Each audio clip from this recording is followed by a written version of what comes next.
Nearly half of the Maldives' 500,000 plus residents have gotten at least one dose of a COVID vaccine. And as the island nation recovers from the virus, the tourists are starting to return as well.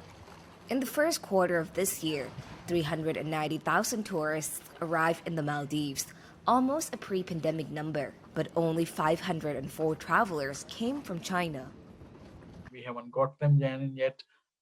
So we are eagerly waiting for the Chinese tourists to come back. And when they start coming back, we are very positive that they will again become the lead source market for the Maldives. According to a recent survey by management consultancy McKinsey, only 43% of Chinese tourists want to venture overseas these days. One stay-at-home traveler, Xiang Shifan, spoke with VOA from his home in Changzhou, China.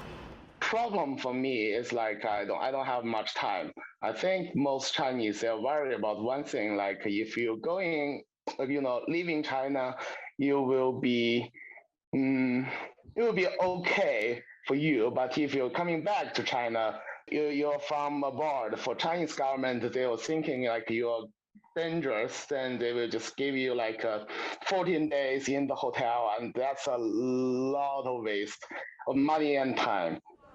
Nonetheless, the respected Pacific Asia Travel Association, or PARA, said the Chinese enthusiasm for domestic travel indicates that travelers will want to jet abroad soon.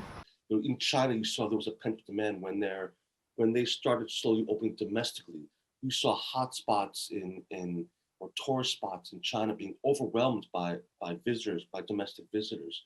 So we could safely assume that when borders open for Chinese tourists and Chinese are allowed to travel abroad, there will be pent-up demand for them to travel overseas. Hara stressed that wooing back international travelers, including those from China, will require destinations to provide clear communication about health and safety and clear guidelines on how to enter a country. The organization added that the Maldives has a geographic advantage due to its islands, which means that outbreaks can be contained quickly if they were to happen. We look forward to welcoming the tourists and give them a longer stay for those who wish. The Maldives are now allowing tourists to start out with a 30-day visa and extend their stay up to 90 days. This is Janine Phakdeetham, VOA News, New York.